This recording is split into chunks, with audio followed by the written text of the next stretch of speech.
इस चमत्कार को भक्तमाल में कथा आती है एक सच्चे शिष्य की कि गुरु जीवित हो गए और सब हैरान हो गए कि ये चमत्कार कैसे हो गया। गुरु महाराज कहने लगे परमात्मा ने आदेश दिया वापिस जा, एक तेरा शिष्य रो रहा है और फिर दुनिया में कहेंगे गुरु का वचन झूठा होता है, उसको पूरा करके आ। उनको ज्ञान दिया और कहने लगे मुझ उपदेश पर चलूंगा या नहीं चलूंगा, आज ही वापिस नहीं जाना, आपने देखना भी तो होगा मेरे को। समय मांग लिया, इतने साल और मौजूद रहोगे। तो ऐसी क्षमता आ जाती है शिष्य के अंदर अगर जब अपने गुरु को भगवान मानोगे। कबीर साहब ने कहा है गुरु हैं बड़ गोविंद से मन में देख विचार, हरि सुमरे तो वार है गुरु सुमरे तो पार। कहते हैं गुरु तो गोविंद से भी बड़े होते हैं। परमात्मा को सुमरोगे हो सकता वापिस संसार में ला दे, लेकिन हरि गुरु सुमरे सो पार, जो गुरु को सुमरेगा वो पार हो जाएगा। क्यों? हरि के तो 4 हाथ हैं, है ना, जिसमें शंख चक्र गदा पद्म है, और गुरु के 2 हाथ। कहते हैं जब कोई डूबेगा तो गुरु तो बचा लेगा, लेकिन जिसके 4 हाथ हो गए हो सकता 2 डुबोना चाहे 2 बचाना चाहे, तो डुबा भी तो सकते हैं। 4 हाथ वाला नहीं बचा सकता है, 2 हाथ वाला गुरु बचा सकता है। इसलिए कबीर ने कहा हरि सुमरे तो वार है गुरु सुमरे तो पार। हो सकता है परमात्मा को सुमरते रहो, गुरु को छोड़ के संसार से ना पार हो सको, लेकिन जो गुरु को सुमरेगा वो पार जरूर होगा, 2 हाथ वाला पार करेगा आपको। तो इसलिए गुरु मानस कर जानते ते नर कहिए अंध। कहते हैं महादुखी संसार में पड़े काल के फंद। जो गुरु को मनुष्य समझता है ना, उनकी अभी आंखें अंधी हैं, वो देख नहीं पाए हैं कि गुरु के अंदर क्या घटित हुआ है। वो तो जगह है, वो ज्योति जगी है गुरु के अंदर, हम वो नहीं देख पाते हैं। हम तो क्षणिक क्षुद्र चीजों पर दृष्टि रखते हैं कि गुरु का व्यवहार कैसा है। गुरु को कभी व्यवहार से मत नापना। एक बात ध्यान देना, बाहर से मत नापना गुरु के व्यवहार से, वो भीतर से कुछ और होते हैं। क्यों? गुरु हमेशा गलत को प्रकट करते, सही को छिपाते हैं। और हम सब की वृत्ति क्या है? हम सही को उजागर करते हैं और गलत को छिपाते हैं। हमेशा गलत को छिपाया हमने, और गुरु जब गलत को प्रकट करेंगे, सही को छिपाएंगे, तो आपके अंदर निश्चित है संदेह उठेगा। आप गुरु के व्यवहार से उसको नाप लेंगे, वो शंका में पड़ जाएगा। एक बार एक गुरु महाराज थे, उनके मठ में एक नियम था कि सूर्य अस्त होने से पहले एक बार सब भोजन कर ले। कई संप्रदायों में आज भी नियम है, दिन छिपे के बाद भोजन नहीं करते हैं। वो इसलिए नहीं करते हैं कि उस समय बहुत सारे जानवर होते हैं, खाने में ना चले जाएं, प्रकृति सोने लगती है, और जब सूर्य अस्त हो जाता है ना, सूरज की किरणें नहीं रहती, तो भोजन पचने में भी कठिनाई होती है। इसलिए ज्यादातर संत आपने देखे होंगे सूरज रहते भोजन करते हैं, तो शरीर में भोजन जो है वो ठीक पचता है, रात को साधना अच्छी बनती है, इसलिए वो नियम रख लेते हैं। सूर्य उदय से पहले भोजन करना, एक बार उसके बाद कोई भोजन नहीं करेगा, और वो भी सामूहिक बैठकर करना है आश्रम में, ताकि एक दूसरा देख सके तू क्या खा रहा है, इसकी थाली में क्या है, भ्रम ना रहे। अलग अलग खाएंगे तो भ्रम हो सकता है, हमारे को अच्छा भोजन नहीं मिला, दूसरे को अच्छा मिल रहा है। आश्रम में यही नियम होता है, सब मिल के खाते हैं। तो वो गुरु महाराज क्या करते, सामूहिक बैठकर नहीं खाते थे, एक चद्दर ओढ़ते थे, उसमें कुछ छिपा के ले जाते अपने कमरे में, दरवाजा बंद करके, और वहां बैठकर खाते। शिष्यों को संदेह हो गया कि देखो हम तो सामने बैठकर खाते, ये छिपाकर जरूर कुछ न कुछ श्रेष्ठ खा रहे होंगे।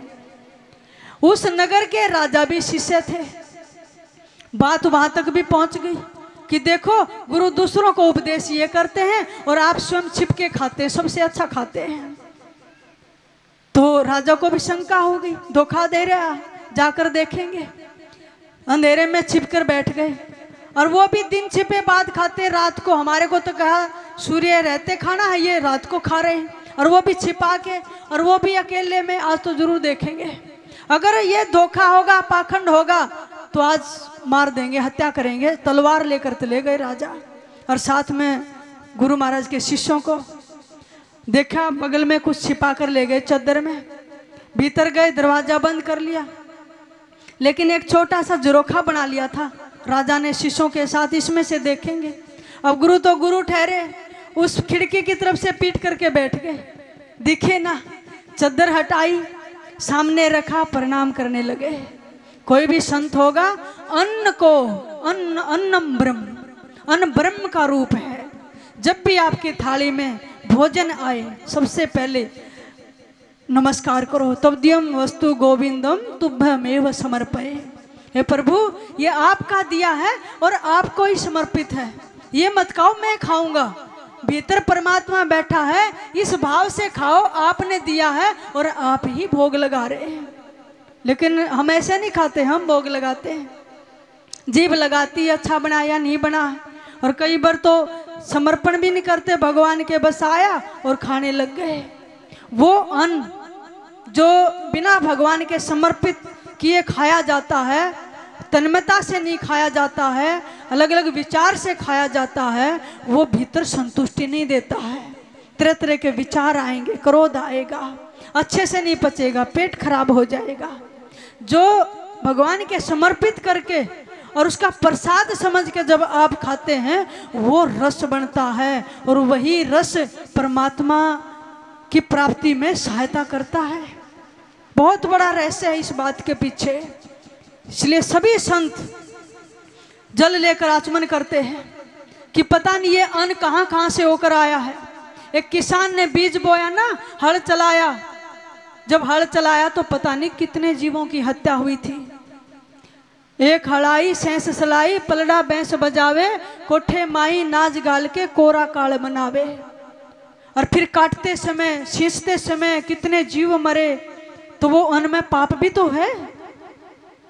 फिर उसको बेच कर आए, वहां को सूटा होगा, महंगा सस्ता लिया होगा, किसी ने चोरी की होगी, फिर उस किसी के कोठे में आता है, फिर वो किस भाव से भोजन बनाता है, परोसने वाला किस भाव से परोसता है, ये सारे संस्कार उस अन्न में होते हैं। अगर इनको हटाना है तो ये समझो कि ये भगवान का प्रसाद है और मैं उसको ही भोग लगा रहा हूँ, तो ये सारे पाप कहते दूर हो जाते हैं। तो इसलिए, और फिर आपकी थाली में जो आ गया उसमें चुनाव नहीं, उसमें नाक नहीं चढ़ाना, नहीं तो अन्न भगवान रूस जाएगा। जो लोग आप देखते हैं ना, आप गाड़ियों में सैर करते हैं, सड़कों के किनारे बेचारे हाथ में कटोरा लिए भिक्षा मांगते हैं, एक दिन की रोटी भी नसीब नहीं हो पाती, उन्होंने कुछ दिया नहीं है, भगवान को अर्पण नहीं किया होगा, इसलिए भिखारी बने हैं। आपके पास ज़्यादा है तो आपने दान किया होगा, वो भी भगवान को समर्पण करके खाया होगा। इसलिए इस अन्न की महिमा समझें। वो जब खाने लगे, राजा को और शिष्यों को रुका नहीं गया, खिड़की तोड़ के अंदर प्रवेश कर गया, आज तो पकड़ेंगे। जाकर देखा उस कटोरे में छिलके थे सब्जियों के, जो तोड़ कर फेंक दिए, डंठल थे जिनको कोई नहीं खाता वो थी, बर्तनों की खुरचन थी जली हुई, और वो तो देखकर हैरान हो गए। हम तो सोच रहे थे सबसे श्रेष्ठ खाते होंगे। कहने लगे आप ये क्या खा रहे हैं, और जब ऐसा ही खाना है, गला सड़ा फेंका हुआ और खुरचन खा रहे हैं, फिर इसको छिपाने की क्या जरूरत थी। गुरु महाराज हंसने लगे, मुझे पता था तुम्हें संदेह होगा, क्योंकि मैं देख रहा था तुम्हारी जो वृत्ति है वो क्षुद्र चीजों पर अटकी हुई है। तुमने ये नहीं देखा कि मेरे अंदर एक ज्योत जगी है, बुद्धत्व जगा है, तुम्हारी दृष्टि उस पर नहीं गई है, बल्कि संदेह बना रहा। छोटी चीजों पर हमारे चित्त अटका रहता है। इसलिए गुरु जो हैं वो जो करते हैं वो हमें दिखाई देता है, वो प्रगट को छिपाते हैं, अप्रगट को छिपाते हैं, और जो प्रकट है उसको उजागर करते हैं। लेकिन हम सही को दिखाते हैं और जो गलत है उसको छिपाते हैं। इसलिए उल्टा है इस संसार में। जो अध्यात्मिक मार्ग है ना, वो बिल्कुल ऐसे उल्टा है जैसे आप किसी सरोवर के किनारे खड़े हो जाएं और फिर आप देखेंगे ना, आपका प्रतिबिंब उल्टा दिखाई देगा। आपके पैर नीचे होते हैं, सिर ऊपर होता है, लेकिन जल में आपका प्रतिबिंब उल्टा होगा। क्या? सिर नीचे पैर ऊपर। इसलिए ये संतों का जो मार्ग है, आध्यात्मिक मार्ग, ये बिल्कुल उल्टा होता है। तो गुरु के पास सब कुछ है, बिल्कुल निशंक होके श्रद्धा से, भाव से, विश्वास से, प्रेम से आप देखें कि जो सही है वो छुपा रखा है, वो कब उजागर करेंगे, वो मेरे को कब देंगे। क्यों? गुरु समान दाता नहीं, याचक शिष्य से मान, तीन लोक की संपदा सो गुरु दीनी दान। गुरु जैसा दाता इस संसार में नहीं है, और शिष्य याचक होना चाहिए। वो तो तीन लोक की संपदा क्या, खुद परमात्मा का घर तुम्हें दे देते हैं। इससे बड़ा दान और क्या हो सकता है कि जहाँ परमात्मा भी तेरा, सतलोक भी तेरा। क्यों? हर इंसान परमात्मा होने की सामर्थ्य रखता है, हर इंसान परमात्मा को पा सकता है, ये उसका जन्म सिद्ध अधिकार है। ऐसा नहीं कि कोई मैं पाऊंगा दूसरा नहीं पाएगा। तो गुरु हमें परमात्मा का घर ही सौंप देते हैं, परमात्मा ही सौंप देते हैं, और यहाँ तक कि हमें परमात्मा ही बना देते हैं। इसलिए गुरु समान दाता नहीं। लेकिन हमारी तो दृष्टि ये रहती, गुरु के पास क्या, मेरे को क्या मिलेगा। हम शिष्य जब आते हैं ना आश्रम में, ये रहता है कि कौन बड़ा कौन छोटा, और गुरु जब यहाँ से जाएंगे कभी इसको ज़्यादा ना दे दे, मेरे को कम ना दे दे। हम तो बांटने लग जाते हैं, जो ये बाहर की संपदा इसमें उलझ जाते हैं। जो उनके पास आध्यात्मिक संपदा है वहाँ तक तो दृष्टि नहीं जा पाती है, बल्कि लौकिक पदार्थों पर हमारी दृष्टि रहती है, शुद्ध चीज़ों पर दृष्टि रहती है। एक गुरु महाराज के दो शिष्य थे। अब गुरु महाराज हो गए बुजुर्ग, तो उन्होंने कहा गुरु महाराज पता नहीं कब चले जाओगे, जो वसीयत वगैरह है ना अभी बांट बूट दो, बाद में झगड़ा ना रहे। जैसे एक पिता सोचता है ना बच्चों के लिए, बाद में झगड़े ना, अभी दे देता हूँ, आधा आधा कर दो जो कुछ भी है। गुरु महाराज ने कहा ठीक है, झगड़ा नहीं होना चाहिए। अब भगवान भी आने वाले हैं, इंद्र भगवान भी आएंगे, सब आएंगे ना यहाँ पे, तो कहने लगे आधा आधा बांट दो। गुरु महाराज ने जमीन भी, जो संपत्ति थी, वसीयत थी, सब आधी आधी कर दी। अब शिष्यों ने कहा कि सब कुछ आधा आधा बट गया, अब गुरु को भी तो बांटो ना। किसके पास रहेंगे गुरु, बड़े के पास या छोटे के पास? तो गुरु महाराज ने कहा मेरे को तो बकसना आधे आधे कैसे बांटोगे, कभी तुम्हारे पास आ जाऊंगा आश्रम में, कभी तुम्हारे पास, कभी तीर्थों में भ्रमण कर लूंगा। कहने लगे ऐसे नहीं हो सकता, एक के पास ज्यादा चले जाओ, इसकी मेहर करो, मेरे पास कम। उन्होंने कहा गुरु के चरण पूजनीय होते, संपदा होती है। बड़े ने कहा दायां पैर मेरा, छोटे शिष्य ने कहा बायां पैर मेरा। एक दिन गुरु महाराज बड़े के कुटिया पर आ गए, वो पैर दबाने लग गया, दाया तो दबा लिया, बाया दबाने लगा। जब छोटा शिष्य आ गया, कहने लगे अच्छा मेरा शत्रु मेरा पैर दबा रहा है, और जाकर कहने लगे गुरु महाराज इस शत्रु से मेरा पैर कैसे दबवा लिया। गुरु महाराज लेटे थे, थक गए थे, अब दाया पैर बाया के ऊपर रख लिया, रख लेते ना लेटते समय। अब शिष्य जो था वो चरण धोने के लिए लोटा लाया था, उसने मारा दाएं पैर पर लोटा, कहने लगे तेरा पैर मेरे पैर पर कैसे आ गया, हटाओ इसको। अब पैर चरण तो गुरु के थे, गुरु को हुआ दर्द, तो बड़े ने कहा अच्छा मेरे पैर पर लोटा मारा, पास में डंडा था, बाएं पैर पर झट डंडा दिया कि तने मेरे पर मारा तो मैं इस पे मारूंगा। अब गुरु महाराज बेचारे बैठे हो गए, रे तुम लड़ते रहोगे, पिटाई मेरी कर रहे हो। अब छोटे ने कहा अच्छा मेरे पैर पर डंडा मारा, अब कुल्हाड़ी लाके काटूंगा। अब गुरु महाराज तो बिल्कुल उठकर चल दिए, कमंडल उठाया, कहने लगे ये कुल्हाड़ी से पैर ना काट दे, ये क्या बाटा, मेरे को ही काट देंगे। ये तो हमारी ऐसी वर्ती रहती है बाहरी चीजों पर, ये मेरा ये मेरा, ऐसी साथ ना चढ़ाओ गुरुओं की। उनके पास जो भीतर संपदा है उस पर दृष्टि हो, वो हमें देकर जाए। बहुत कुछ है भीतर गुरु के, लेकिन जो समर्पण भाव से सेवा करता है गुरु उसे अपनी भीतर ज्ञान की, ध्यान की, आध्यात्मिक धरोहर सौंप के जाता है, और उससे बड़ी तकदीर और भाग्य शिष्य का नहीं हो सकता है। एक माँ बाप भी जब अपनी धरोहर बच्चों को सौंप कर जाते हैं तो गुरु हमें भीतर की धरोहर सौंप कर जाते हैं, उस दिन हमारी तकदीर जग जाती है। इसलिए गुरु से ज्ञान जो लीजिए, शीश दीजिए दान, भौतिक बंधु बह गए राक्षस अभिमान। अगर गुरु से वो संपदा लेनी है तो पूर्ण समर्पण शीश दान करना पड़ेगा, उससे पहले नहीं मिलेंगे। तो इसलिए हमें जीवन में ऐसे सद्गुरु मिले हैं, इनके पास संपदा भी है और हमें सेवा का अवसर भी देते हैं। तो हमें वो ज्ञान दें, ऐसी हम सेवा करें, भक्ति करें उनके चरणों की, और हमें हमारे पर गुरु प्रसन्न हो। इसलिए हमारा उद्देश्य गुरु के पास आने का होता है। यही हमारे जीवन का लक्ष्य है, यही उद्देश्य है। जब से मिले मेरे सतगुरु जी, जाग उठी तकदीर मेरी। जब से मिले मेरे सतगुरु जी, जाग उठी तकदीर मेरी। जाग उठी तकदीर मेरी। जब से मिले मेरे साहिब जी, जब से मिले गुरुवर जी, जाग उठी तकदीर मेरी। जाग उठी तकदीर मेरी। दिल के अंदर नाम है तेरा, होठों पे पैगाम है तेरा। दिल के अंदर नाम है तेरा, होठों पे पैगाम है तेरा। आँखों में तस्वीर तेरी, आँखों में तस्वीर तेरी। जब से मिले मेरे सतगुरु जी, जब से मिले मेरे सतगुरु जी, जाग उठी तकदीर मेरी। जाग उठी तकदीर मेरी।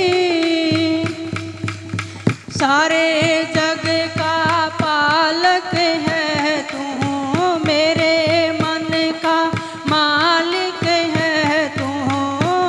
सारे जग का पालक है तू, मेरे मन का मालिक है तू। सच कहंदी ये ज़मीर मेरी, सच कहंदी ये ज़मीर मेरी।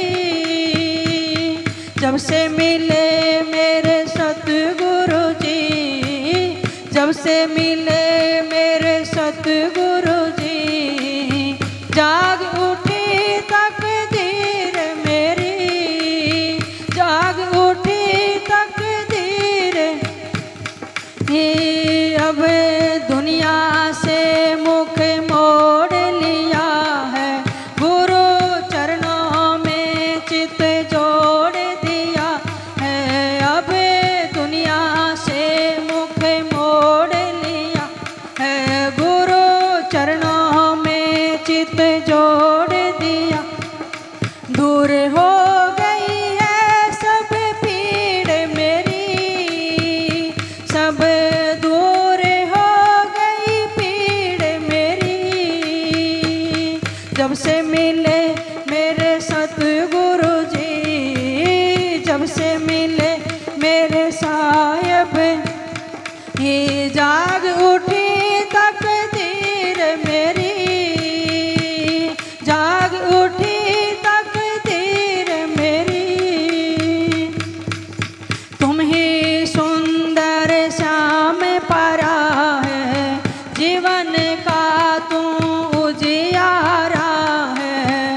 तू ही सुंदर श्याम प्यारा है, जीवन का तू ही उजिया।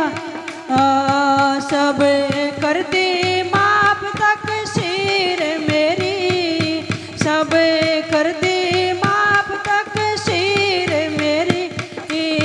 जब से मिले मेरे सतगुरु जी, जब से मिले मेरे गुरुवर जी, जाग उठी तकदीर मेरी। जाग उठी तकदीर। जब से मिले मेरे सतगुरु जी, जब से मिले मेरे सतगुरु जी, जाग उठी तकदीर जाग उठी तकदीर मेरी। बोलो सद्गुरुदेव भगवान की। सर्वे भवन्तु सुखिनः, सर्वे सन्तु निरामया, सर्वे भद्राणि पश्यन्तु, मा कश्चित् दुःखे भाग् भवेत्। ओम शांति शांति शांति।